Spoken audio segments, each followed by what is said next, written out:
Hi, and welcome back to Spirit Lounge. Hope you guys are doing really well and joining us for the continuation of the Apocrypha. This one is going to be a presentation on. It's called haYashar. It was probably 70, 80 pages long. It took a long time to go through, but there wasn't that much in it. There were a lot of repetitive comment because it actually goes through the whole of the storyline from start to end. And including some Genesis components, which we've already covered. There wasn't that much spiritual content in it either.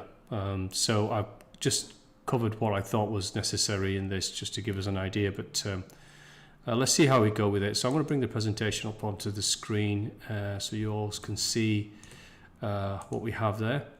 And again, if you have any questions, please do put them in the chat window because I will be able to see them. So, okay, let's move straight on into the presentation, which I need to pop up into my own screen. So this is the Apocrypha and the haYashar chapter. Excuse me. Okay, haYashar. It's called the Sefer haYashar, which means the book of the correct record. Exactly, the first edition was about 1552, and it's English translation, and it's a traditional account of the Genesis, the Judaic interpretation of it. And again, it goes all the way right from it talks about Noah, Abraham, and moves forward from there. And so we've covered a lot of the content already in previous chapters. So you'll find I haven't covered any of those to make this brief, but I had to read the whole thing to understand that. Okay, let's continue. So God said, "Let us make man in our image, from the ground," and He blew into the nostrils the breath of life, which is what we call the divine breath, the spirit of the divine. This is the golden thread that we connect to source, whatever you think that is, wherever form of source or the divine grace, our divine Father, whatever definition you believe that is where our golden thread from within us goes. It's never broken. It's unbreakable. The spirit can never be held, can never be entrapped. It's always connected. It is your soul expression in life which can go astray. Remember that. The living soul, which is the divine breath, the spirit, not good for man to be alone.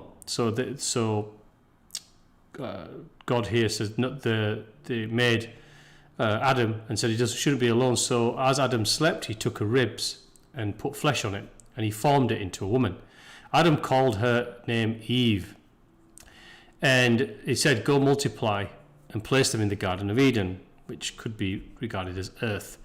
The tree of knowledge of good and evil you will not eat. This was the tree in the center of the garden, as we all know, as is commonly known. You will surely die if you do. The serpent God had created. He had also created a serpent God. So he's also talking about creating that duality, or the possibility of duality. And so the serpent God appeared to transgress, to encourage Eve to transgress. The woman listened, and she ate from the tree and gave it to her husband Adam, who also ate. God knew it. He cursed them. He drove them out of the garden. Eve bore 2 sons and 3 daughters. The firstborn was Cain, and the other is Abel. We know that storyline. In vanity we came to earth. In vanity will be taken from it. Cain was a tiller of land, and Abel was a keeper of sheep. Cain brought fruit. Abel brought the firstlings from the flock as offerings to God. God turned to Abel, and fire came down. God turned to Abel because he preferred the keeper. And fire came down from the Lord and consumed it. So he had offering of a kid, a firstling. He preferred that, but he didn't like what Cain had brought. And Cain became jealous. Cain and Abel went into the field. A flock passed that part which Cain had ploughed. So Abel's flock had passed into Cain's land. Cain approached Abel and said, "Flock feed on my land." Abel answered, "You will eat the flesh of my flock." So they argued about it. Cain said to his brother, "If I slay you this day, Abel answered, Lord is the judge, he will pay back. Cain struck his brother. Lord knew that he killed his brother, and cursed are you, you will till the land, till the land, it will no longer give you its strength, so you'll no longer be fertile and have crops. You will be wandering in earth until the day of your death. Cain was wide and bore a son, Enoch, and Cain built a city called the city of Enoch. Eve conceived another son, and his name was Seth. Seth begot a son called Enosh. The days of Enosh, that the sons of men continued to rebel and transgress against the Lord. So this is where it's kind of suggesting that as generations came to pass, they became further and further transgressed or away from what were the teachings that were first passed on into the tribes. And they, as generations came, they started to serve other gods. The Lord cursed the waters of the river Gihon to overwhelm them. Men did not turn their ways. So there's obviously this wrathful, vengeful God is trying to punish them and put fear in them so they would turn back towards him. And the ground became thorns and thistles. The curse of God. Enosh begat Canaan, which is a son. And Canaan became wise and reigned over all the sons of men. His wisdom ruled over spirits and demons. He knew God would destroy the sons of men and wrote of tablets of stone. Cain died, and God took vengeance of his offspring's son in Tubal-Cain. This is what is in the book there. Enoch lived 65 years, knowledge and in understanding, hid himself from the sons of men. Remember, this is the book of Enoch. This is where the book of Enoch comes from, where he hid himself and devoted himself to understanding the greater knowing. A messenger called him, and remember, this is the book of Enoch. This was written. We already passed through this on previous chapter. Rise and go out from your house, appear to the sons of men and teach them the way of God. Enoch rose up and taught wisdom of God, and they all bowed down to him. He made peace among them. Enoch reigned 243 years. So you notice in this book, and actually in many other scriptures, at this time, people lived a very, very long existence. And actually, when you look at the Upanishads, it does actually say in there that as men transgressed and went through the cycles of life, they actually started to live fewer years until they lived years under 100, from many, many hundreds of years. So this is kind of mapping to what other scriptures I've read have said.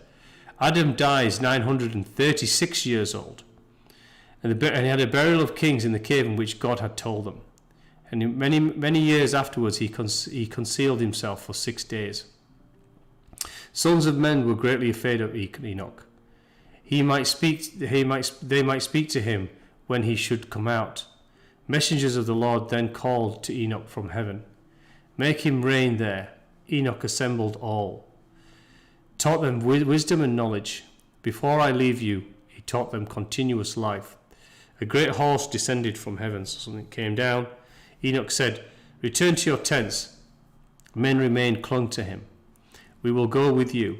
Enoch ascended in a whirlwind with horses and chariots of fire. So in other words, he was told that he was going to go into... This is all in the book of Enoch. We've already read this, where he was told that he was going to come and spend his time in the heavens with Yahweh, and he was told to go. He had X amount of time to go and teach the sons of men and also the tribes the ways of God. And once it's finished, he would be taken into the heavens. And this is what this is repeating. Okay, the kings took his son. So I'm moving on. There's a lot of passages in between, so I tried to capture. This doesn't all follow through. Kings took his son Methuselah and anointed him to reign over them, and taught the sons of men latter days. Men returned, rebelled, transgressed. This is a common thing as generations pass.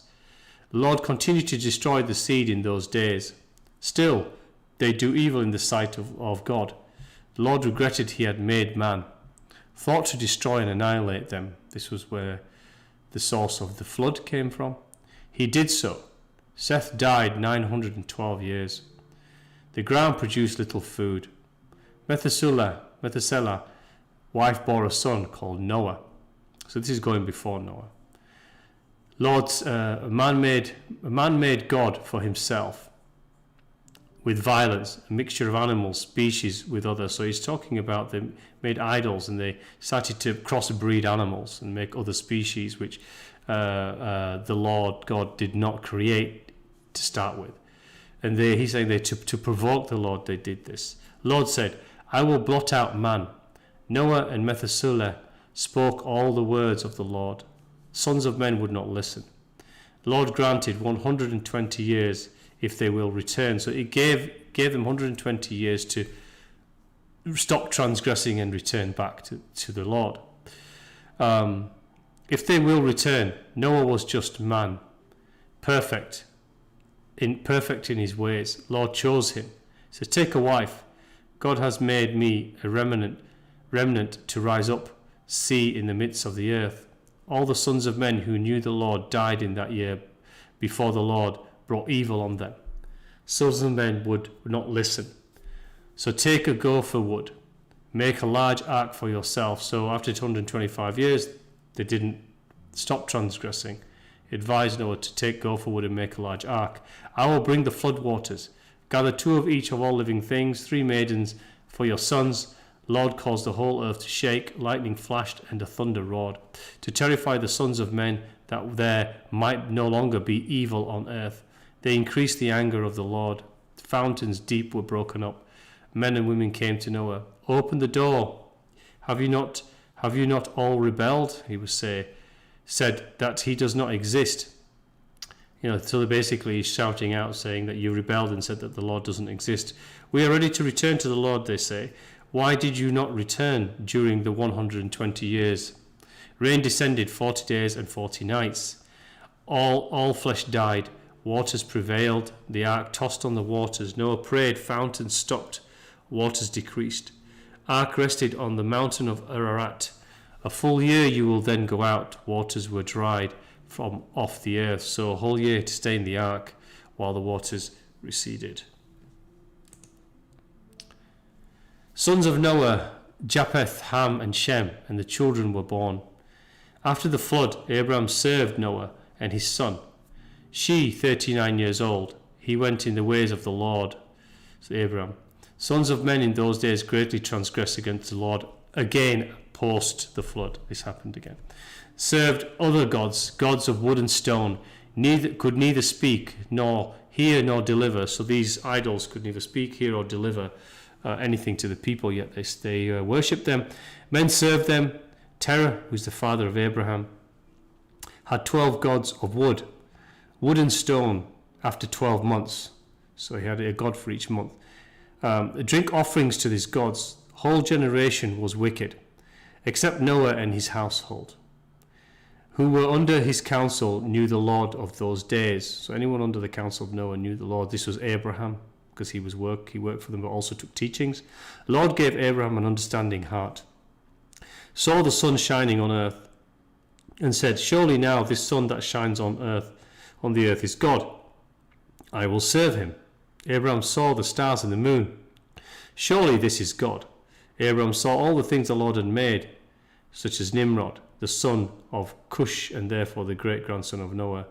Let us build ourselves a city and a strong tower, reaching the heavens. So Nimrod, this passage goes, it kind of splits after the Abraham saw all things and the Lord made, God had made. So he's basically seeing around him and saying everything is God. So then it moves on to Nimrod, this other story. This is where the Tower of Babel, who was the son of Cush and therefore the great-grandson of Noah. So he's part of the line of Noah. And he said, let us build ourselves a city with a strong tower, reaching the heavens. So this was the Tower of Babel, which they thought each level would take them to the heavens. We may reign mightily over them. We may not be scattered on account of their wars. Lord knew their thoughts. God said to his 70 messengers, let us descend and confuse their tongues. So this seems to suggest this is where language came from. This is where there was only one language spoken. and where they confused their tongues, this is where different tongues came from, different languages came from, and each individual started to understand a different tongue. And you'll see how this moves on. That day each forgot his neighbour's tongue. The Lord punished them according to their works. Those who said, "We will ascend to heaven and service our gods," became like apes. Those who said, "We will strike the heavens," heaven's arrows, the Lord killed them. Those who said, "We will ascend to heaven and fight against him," he scattered them throughout the earth. Those left became scattered. That place, Babel, earth swallowed 1/3, fire 1/3, the rest remains. So this is the Tower of Babel was destroyed, but it was scattered with all the people with different tongues and language was scattered across the earth. This may be what they're trying to say, how language and and different cultures were formed in different countries with different languages. Of course, we can always argue against that. Let's see, where were we? Okay, the circumference 3 days walk. This was a Tower of Babel so big, it was saying that the circumference of it was a 3-day walk.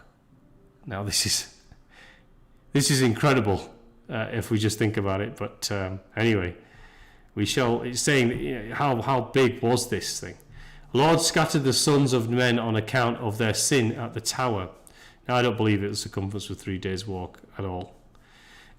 Dispersed into 4 corners, families according to their language. This is of course going back to cultures, Spanish, different languages. Where do they come from? They all built cities, including Noah's family and their descendants and son. And it goes on. So it talks about how the cities were formed, the descendants forming all these cities, calling different things. Nimrod built the land of Shinar, reigned over it, and built cities. And first it was called Babel, because the Lord confounded the language of the whole earth there. The second city was called Erech, because from there God dispersed them. The third was called Ishet, a great battle at that place. And the fourth was Calneh. Princes and mighty men were consumed there. They vexed the Lord. Nimrod did not return to the Lord. Wickedness teaching, and he started teaching wickedness. The son, Mardon, was worse than his father. Abraham came to his father's house, Nimrod. Nimrod had 12 idols and said, "As the Lord lives, these images will not remain in my father's house. Lord, do to me if I do not break them." So he basically Abraham went to visit his father. His father was also serving another household. He also adopted the idols of that household and started worshipping them and forgot and stopped worshipping the God. In this case, I believe was Yahweh. And so Abraham saw these and became upset, and he was going to break them. Okay, it's taking a while to move. Abel came out of Noah's house and went to his father's house and saw the idols. Abraham went to his mother. "Father has shown me those who made the earth. Fetch a kid, savory meat offering. I may therefore become acceptable to them." So basically he's asking his mum to create an offering of cooked goat. This is to go and to prove something to his father. Well, it goes on to describe it. Abraham sitting saw they had no voice, hearing, or motion, and mocked them. Abraham called out and said, Woe to my father and the wicked generation, inclined to vanity. And he broke the idols. Abraham answered his father, "How can you then serve these idols in whom have no power? You forget the Lord who made the heavens. Refrain from this and do not bring evil onto your soul." Terah went to King Nimrod. Nimrod sent servants and brought Abraham. Abraham said, "Why will you not sense that the God of the whole universe, have filled the whole earth with your sins? The ancestors sinned, wherein the days of old, and the perpetual God brought the waters of the flood. Put away this evil deed." So he's basically reminded them of the wrath that occurred before and asked them to put away idols. The king heard these words, put Abraham into prison for 10 days. King summoned sages. "Have you heard Abraham? What judgment is due?" Ordered to bring Abraham out to burn. This is part gets interesting. Abraham had come. The king had killed Terah's first son and questioned the origin of Abraham. So what happened was the king went out and killed all the firstborns, and this is a separate story. Terah didn't give up Abraham, his first son, and he actually took his mate, one of his servants, young, and said that was his firstborn, and they killed that child. This is what they're saying. Terah, I took a son of, and Terah says, I took a son of my handmaiden and took him to be to the king. Haran advised me to do this. I ordered Haran to be seized, so Haran advised him, which was a family of Abraham, I believe. Both bound Haran and Abraham. So he's basically angry that Terah didn't give Abraham up, and so they wants to burn him and burn Haran for convincing Terah to swap Abraham for another child. Lord came down and delivered Abraham from the fire. So they burned them. He did not burn. The cords binding them did burn. So the cords around their wrist did burn.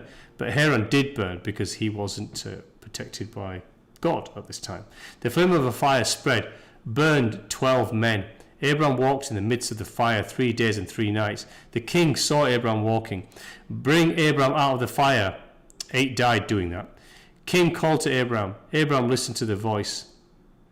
How is it you are not burned? God of the heavens, whom I trust, delivered me from the fire. They came and bowed down to Abraham. Do not bow down to me, bow down to the God. He created the souls and the spirits of all men, he who will deliver those who trust in him. King gave Abraham many presents and went out from the king in peace. He served the Lord in all the days of his life.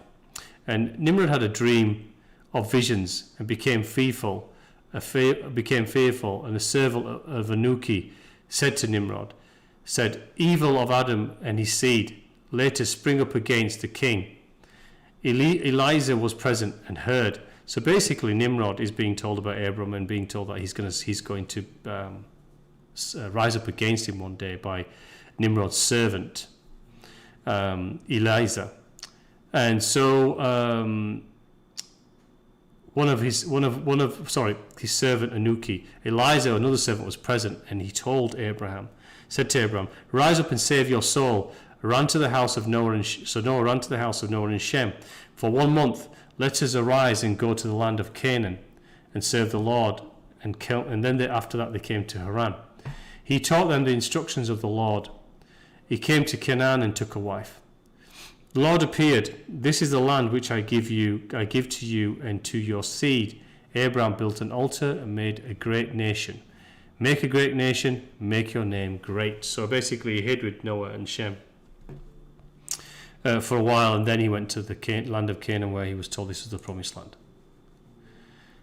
A great famine came over the land of Canaan. Abraham and all belonging to him went down to Egypt. So after a famine was brought, they went to Egypt. His wife was Sarai when she was beautiful countenance. And he was going to say to anyone who asked that say you are my sister, in order that it may be well with me. So he thought if he said it was his wife, they would kill him. So I'd not be put to death, concerned on account of the wickedness of the Egypts. King's officers wanted tithe, so this is offerings. So as he went into Egypt, they opened a chest that he was carrying where he'd hit Sarai, his wife. They opened it with force and told the Pharaoh. Abraham grieved and told the Pharaoh there was this beautiful woman there. And so Abraham grieved, and he thought they were going to take her away and have their way with her. They prayed to the Lord to deliver her from his hands of the Pharaoh. So they took her, Sarai, because the Pharaoh thought it was a gift and he would take her, because the countenance of her. The Lord sent a messenger, struck him to the ground. Sarai told the Pharaoh Abraham was her husband. He called Abraham, take her, lest we will all die on her account. And he took a maiden and gave her to Sarai, and Adam returned to the land of Canaan. So effectively, the Pharaoh was punished for trying to touch her. The battle of Sodom and Gomorrah, Abraham rose up, recovered all the property of Sodom, and he also recovered Lot and his property. So Lot was a son of, I think, Noah, or the line, or Abraham, I can't remember. And then he stayed in Sodom and Gomorrah. Abraham answered the kings of Sodom, the Lord lives, redeemed my soul, me from my enemies. Said to me, you will lack for nothing. Lot returned to his home. Abraham and his people returned to their home. Hebron, in Hebron, Lord appeared and said, "Do not fear, for I will not leave you until I will have multiplied you and blessed you and made your seed like the stars in heaven. Walk before me and be perfect." So this the God is here is saying that he's going to stay with them until they've multiplied, then leave them. What does that leave them mean? I'm not sure. Abraham begets a child with the handmaiden, and he gave it to with the handmaiden and give it to Sarai, because Sarai could not have a child at some point. This goes on into the storyline, into the narrative I've read.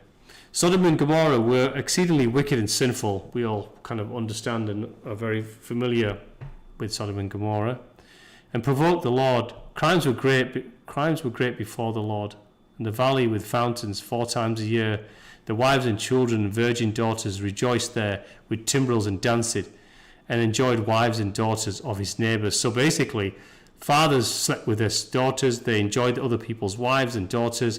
It was kind of a big orgy and some kind of pagan ritual that they were doing every year. More sinful acts were described in this passage. Lord sent for 2 messengers that had come to Abraham's house to destroy Sodom and his cities, and said to Lot, "Go out from this place, you and all. Lord will destroy this place. Set him outside the cities. Lord rained on Sodom and Gomorrah, brimstone and fire.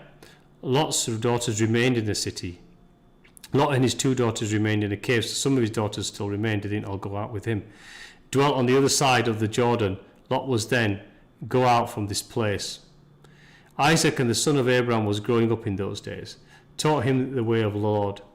Isaac was 37 years old. Brother Ishmael boasted of himself.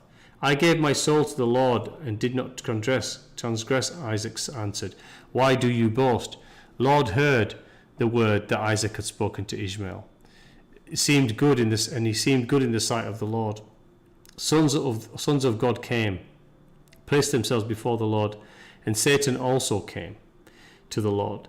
Lord said to Satan, "From where do you come?" Satan answered, "From going to and from in the earth, and from walking up and down in it." Lord said to Satan, "What is your word to me concerning all the children of the earth?" Satan answered, "I have seen all the children of the earth who serve you. Then they require anything from you. You give them the thing. They sit on their ease, forsake you, no longer remember you." And so he's basically saying that people just ask the God for things. God gives them what they want, and then they just forget about him. I've seen Abraham, now that his son Isaac is born to him, he has forsaken you. So Abraham did not forsake the Lord, but his son did. He brought you no offering. He built no altar. Lord said to Satan, "There is none like him on earth, a perfect and upright man. I too say to him, bring up your son Isaac before me." So remember, Abraham was told to bring Isaac up into the mountain for him to be sacrificed before the God Yahweh, as Yahweh was testing his fear of him, but also his commitment to him by this act. Remember this. "If I told him to bring up a burnt offering before me from his flock," Satan answered, "then speak to Abraham now, see whether he will not transgress." So he's basically challenging Satan to not follow that instruction, which we know he did. But this is the story around it. Lord came to Abraham, "Here I am. Take your son, only son, whom you love. Offer him there for a burnt offering on one of the mountains, and you'll see a cloud and the glory of the Lord. How will I separate my son from his mother?" He sat before his wife Sarah, and said, My son Isaac has grown up, and he has not for some time studied the service of his God. He will know the way of serving the Lord his God. So he's basically trying to tell her he has to take him away for something. Not quite exactly what, of course. Sarah said, "Go, my lord, and do to him as you have said. Neither let him remain there too long." She dressed her son Isaac with that, and she put a turban on his head. Abraham went, bringing him up as an offering to the mountains, and took 2 of his 2 young men to help him, Ishmael, a son of Hagar, and his servant Eliezer. Abraham proceeded with his son Isaac along the road, and then Satan approached them in the figure of an old humble man, and said to them, Brutish that you go this day to do this thing to your son. Do you not know and understand that this thing cannot be from the Lord? So he's saying, why do you go up to sacrifice your son? Because why would any God ask you to do that? Abraham knew that it was the word of Satan. Abraham rebuked him, and Satan returned to Isaac. Do you not know? Father brings you to the slaughter this day. Isaac heard and said, have you heard what this man has spoken to Abraham? Do not listen to his words, Abraham says. He is Satan. Satan transformed himself into later transformed into a large brook of water further down the path. They entered the water as they walked. Abraham said, I know this place. This Satan. This is Satan's work. Abraham rebuked him because he knew there was no water there before. Satan went away and saw the place God had told him, and a fire to please. And they walked. So Abraham went up, saw the place in the mountains. A fire appeared. Lord was seen. Lord was seen in the cloud. Abraham took wood for burnt offering and placed it on Isaac. I see the fire and wood here, the lamb. Abraham, Lord has, and basically he's asking, I see all this wood and fire, what are you doing? And Abraham said, the Lord has chosen you. So he's saying, where is the lamb? And said, the Lord has chosen you for the sacrifice. Lord has choice of you, my son. Be a perfect burnt offering. Isaac said, I will do all that the Lord spoke to you. I am joyful and cheerful, and have a cheerful heart in this matter. So he's quite willing to be burnt. Blessed is the Lord who has chosen me, took his son, and bound him in order. Isaac said, bind me securely, force the knife into my flesh. Force of the knife into my flesh, take my ashes to bring to my mother Sarah. So he's saying after he's burnt him, he wants to take his ashes to his mother. At that time, the messenger of mercy came to the Lord. O Lord, King over all that you have created in heaven and in earth, give ransom and redemption instead of your servant Isaac. Compassion on our Abraham and his son Isaac. Lord appeared to Abraham and says, do not lay your hand on the youth. So he's being convinced by his own messengers not to allow the sacrifice. I know that you fear God. Abraham lifted his eyes. A ram was caught in the thicket of his horns. The ram was advancing to Abraham when Satan caught hold of him and entangled his horns. And so the ram is a metaphor and an image where they see that the God is coming towards you. Ram was advancing to Abraham when Satan caught hold of him and entangled his horns so he couldn't move forward in the thicket. Loosened his son Isaac, put the ram in his stead. Abraham killed the ram at the altar. This is in my place of my son. The Lord blessed Abraham. Satan went to Sarah, said to her, Do you not know all the work that Abraham has made with your only son this day? He took Isaac and built an altar and killed him. So basically Satan's gone to Sarah and said this. She doesn't know any better that it didn't happen. And sacrifice on the altar. Sarah wept, cried out bitterly, "Oh, my son Isaac, I console myself with you, my son. It is in its being the word of the Lord." She rose up and went around making inquiries. Satan came to Sarah. "I spoke falsely to you. Abram did not kill his son." Joy was exceedingly violent, that her soul went out through joy. So she died through the joy of and the elation that she felt that he had not killed him. So Satan was building her up and then was crushing her and then building her up, knowing that this would happen. I spoke, and so Abraham sought for Sarah and found that she was dead. Abraham buried his wife with pomp, as observed at the interment of kings. Morning passed, and Abraham sent his son Isaac away, and he went to the house of Shem, learned the ways of the Lord. So he went back to Noah and Shem. After the death of Abraham, Lord brought a very heavy famine again. In the land of Canaan, Isaac rose up to go down to Egypt, as his father Abraham had done before. Lord appeared to Isaac, "Go to Gerar. Do not go down to Egypt." Gerar, the people of the land, saw that his wife Rebekah was beautiful in appearance. Yet another one. He said, "She is my sister." They keep using this approach. I don't know why they do that, because it would be more dangerous to say that your wife is your sister, because they would take her. And should they slay him? So again, for the same fearful reason. The king said, "What is this you have done to us, saying it is your wife? She is my sister."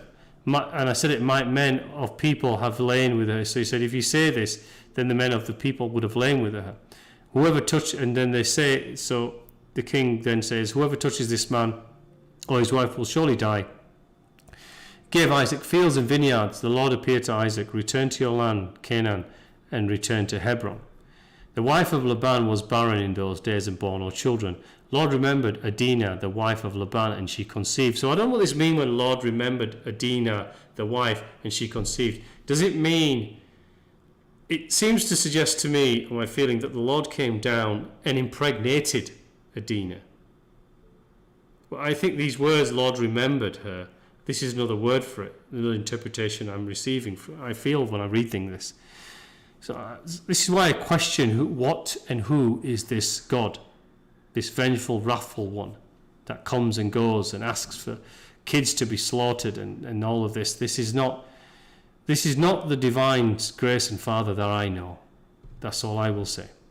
Rebekah rejoiced greatly that the Lord had visited her brother and that he was given children.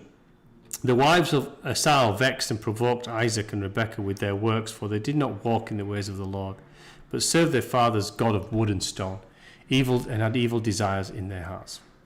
Isaac placed his hands on all the sons of Jacob. The Lord God of the whole earth said to me, to your seed I will give this land for an inheritance if your children keep my statutes and my ways. My statutes and my ways. Teach your children and your children's children to fear the Lord. So they're teaching them to worship through fear, to the vengefulness, which I just don't resonate with at all. So that brings us to the end of Yashar. It was trust me, it was 13 passages here, but the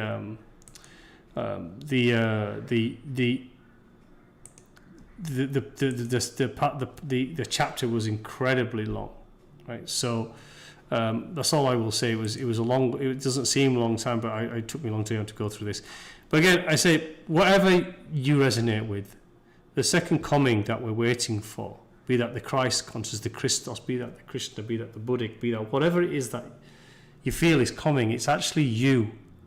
It's actually you have to embody the Christ, the Christos. You have to embody the Krishna. You have to embody the Buddhic as an integrated whole. And you have to express all that they were trying to show you through yourself. In other words, get your soul expression and bring it into the breath of God that's inside of you, the Spirit. The Spirit is what we're moving into. And it has to be a life purpose, a transformative life change. It cannot be just these acts like it says, as Satan was saying to the God, that the people just worship you when they want something, and when they have what they want, they forget. This is not just a ritualistic act or something for virtue and to do whenever you feel that you want something. It has to be a life change completely if it's going to be any transformative effect on you. So that brings us to the end of that, and I want to say thank you again for all for your presence and your observation of these videos. Please pass it on to others who may find them useful. I'm going to continue to finish the Apocrypha. I'm really looking forward to finishing it because I've said this many times, I'm getting no spiritual value from this text at all. I'm finishing it because I started it. But it has given me a lot of background information that I've used and understood, because I don't know if you guys have been watching the Chosen series, which is from I forget the studio, but you can find it. It's called The Chosen. It's an excellent. There's 3 seasons so far. I think there's going to be 5, and let me just see if I can find it on here. But have a look at it. You can find it. But it gave me some background because that's based on Old Testament Apocrypha, Old Testament / New Testament, and it's a really good series nonetheless. I really, really enjoyed it. So you might want to watch that. Actually, funny enough, it's actually filmed just in the west of Dallas, which is Dallas Fort Worth, in Fort Worth area, which I live in Dallas, and so it was pleasant to know that the whole filming was done over there. So I want to say, anyway, thank you. I'm not plugging it. I don't get anything from it, but I just enjoyed it. And so the book wasn't a total. It wasn't. It did have some value for me, if nothing, but not spiritual. Okay, I want to say thank you to you all. God bless you. Till next time. Thank you.